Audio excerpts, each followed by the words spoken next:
Hello, and welcome to The Excerpt. I'm Dana Taylor. You may have heard stories recently about swatting, where someone makes a false report to emergency services to trigger an armed police response to an unsuspecting victim. It is a hoax that is dangerous, illegal, and pervasive. Even members of Congress have fallen prey to swatting. Earlier this year, a 17-year-old from California was extradited to Florida after allegedly orchestrating a swatting call on a Florida mosque and may be behind hundreds of swatting calls. Here to talk about the risks involved with swatting is Lauren Shapiro, author of Cyberpredators and Their Prey and a professor at John Jay College School of Criminal Justice. Thanks for joining me on The Excerpt, Lauren. Thank you for having me.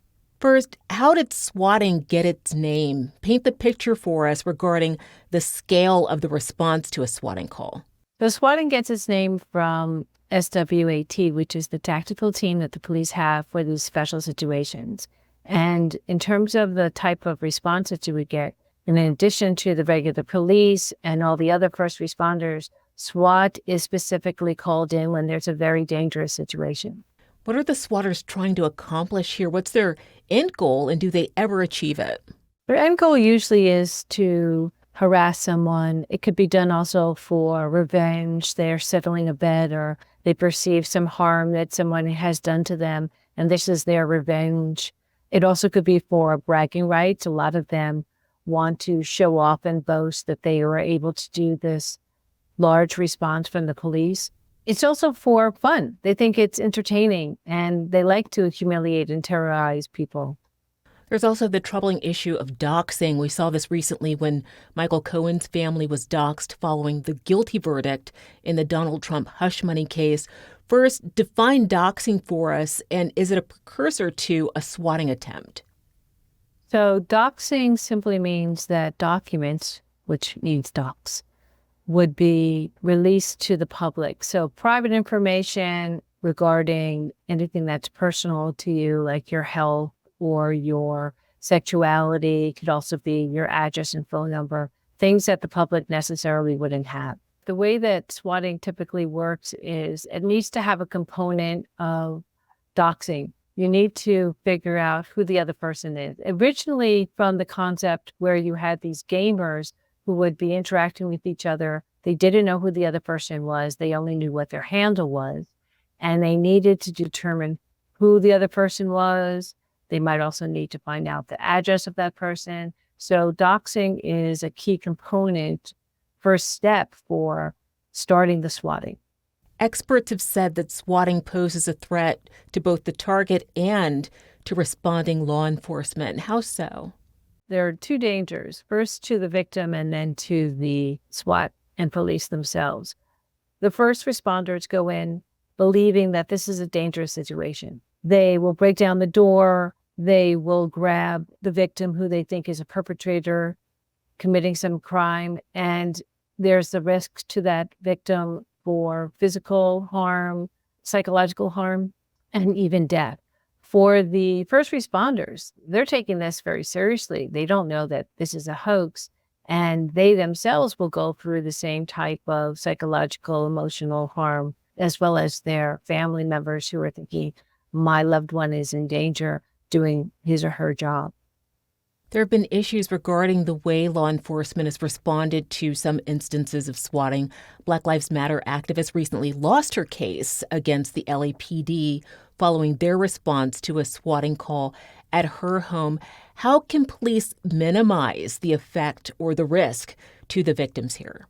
I think that they've actually been doing an excellent job. If you think about the thousands each year of these swatting incidents, in all these years since 2002, there's only been one death through SWAT, and that was a mistaken identification of what was in the person's hand. So Andrew Finch had been shot thinking that he had a gun in his hand when it was a cell phone.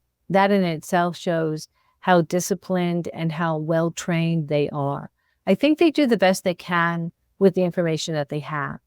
Because there's no laws in place right now in order to handle swatting situations, there's no resources available. If the resources were there, you would be able to have the 911 callers getting better training in terms of differentiating between a real call and a fake call. You would have more training from the police in order to handle these situations, because it's not always SWAT who goes in. If it's a small town as opposed to a large city, it's mainly the police, and they would be unable to make this distinction if this is a real case or a hoax, and how they could handle it, especially in a serial swatting situation. And thirdly, you would have more resources for the detectives who have to determine who these swatters are. You said in the case for the Florida teen, it took a while for them to find who this person was in order to prosecute him.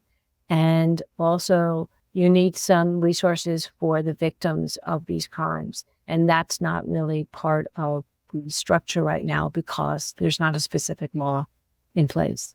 What's the cost to law enforcement agencies in terms of both time and money? So in terms of time, it could take all day for them to determine if this is a real or fake case. If there's a bomb threat with SWAT being called in to the university, for example, then they're going to have to shut down all of the university, everybody sheltering in place. You have businesses that are shut down, roads that are shut down. All of that takes a lot of people to coordinate this. You have all the first responders coming in. So you have police, you have fire, you have emergency medics there. You're trying to determine where the bomb is or where the shooting is taking place. So it could be the entire day where this occurs. In terms of cost, it could be anywhere from $20,000 to $30,000 initially just to pay all the salaries of the people that are involved. You have a loss of the businesses who can't do anything during the time that they're shut down. This revenue is then lost for that community. Are there any laws on the books to help counter swatting? What challenges do law enforcement face here? So I think that the main problem with laws is that there are laws that can handle some elements of swatting. For example, there's the law for false reporting. And that could be used, but it doesn't cover all of the elements. For example, the doxing part of the swatting methodology. So you can't really prosecute fully, and that becomes a problem.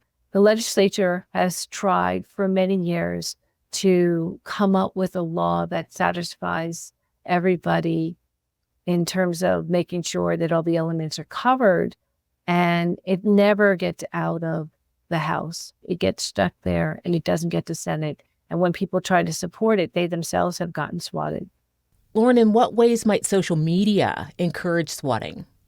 I think that the idea behind social media of being anonymous and being able to say what you want, and if somebody says something that you don't like, it's very natural and accepted for people to harass other people and to use swatting or other means in order to get your revenge when you feel hurt.